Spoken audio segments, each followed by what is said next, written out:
November 8 today, and I am a mile deep in some public land here in Michigan.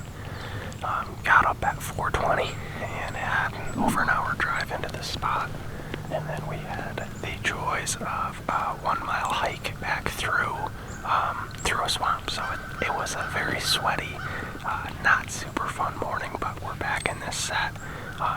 We've sat this twice before in October. Seeing here both sets. There's a swamp that we had to come through, and then we're sitting right on this edge of basically a big oak ridge, then rolls up into some private land off to the left here. So we're kind of right in between that pinch, and the wind is blowing through this swamp, so it's kind of hitting me right in this face. So we're hoping that they cruise this ridge on the downwind side of this swamp to just scent check that whole entire swamp bedding area for does. So that's the plan. We're off to a good start though. I rattled probably 20 minutes ago, about 30 minutes after legal light, and I rattled 2 forkies right to the base of my tree. They came into the first one came into like 12 yards, the other one was probably at like 25, but rattled them off of the private, and then they came and checked it out. So that was cool. We just need their granddaddy to do it now. And yeah, we're back in here for most of the day, if not the whole day. Just gonna kind of depend on what we're seeing. But we brought food for lunch, snacks. We brought water, and yeah, the squirrel's freaking out behind me. But anyways, we're gonna stop talking now and settle in for a very, very long sit.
Spotted a doe about 60, 70 yards away, kind of getting bumped, and sure enough it was a wide 2-year-old kind of bumping her around, and they ended up, I watched them for maybe 5 minutes or so, probably not even that long, but I watched them for a couple minutes, and the does ended up running right to the base of my tree, and that buck was chasing them.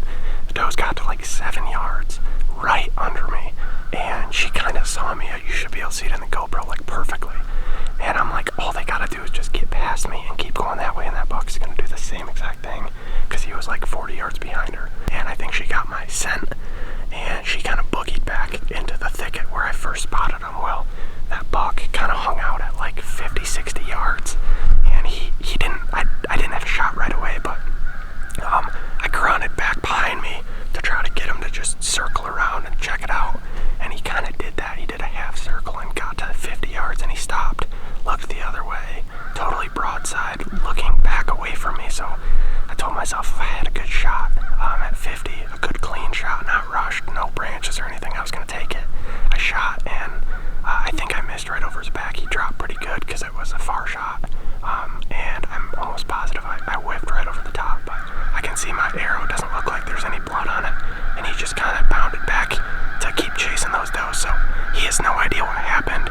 There's a very good chance we could see that buck again chasing these does, so just gotta hope they come back in and give us another opportunity.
But.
I was actually eating my pizza, taking a little lunch break.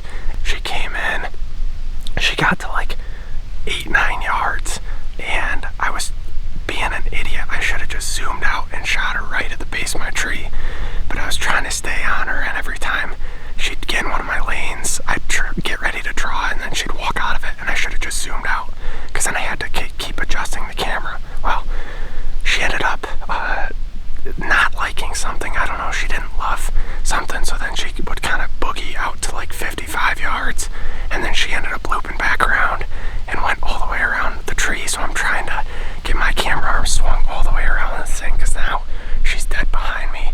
She ends up working back into, I don't know, 20-ish yards, and of course as I draw back, she kind of stops behind a stick, and I'm sitting there, and I'm probably on full draw, I don't know, 30-60 seconds, and I'm starting to shake a little bit, and I'm like, okay. I just kind of was able to lean out and clear up a shot, and I think I smoked her good. I didn't get great penetration because she was quartered to me a touch, so I had to hit her a little bit forward, which I think might have hit her front shoulder just a touch, but I could see blood spray, and as she ran, I heard her crash down in the swamp. I know it's just a doe, but to come out here on public land and do it yourself and do it on film is pretty cool, pretty special. So.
We sat till 2.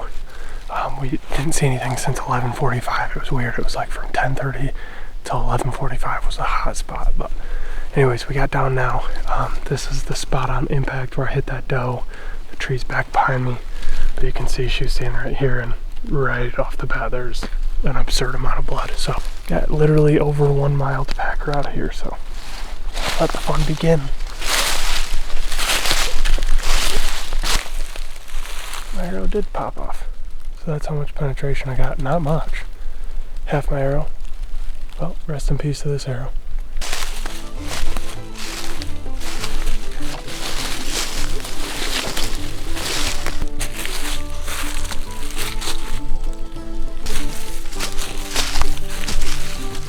Heck yeah. There we go.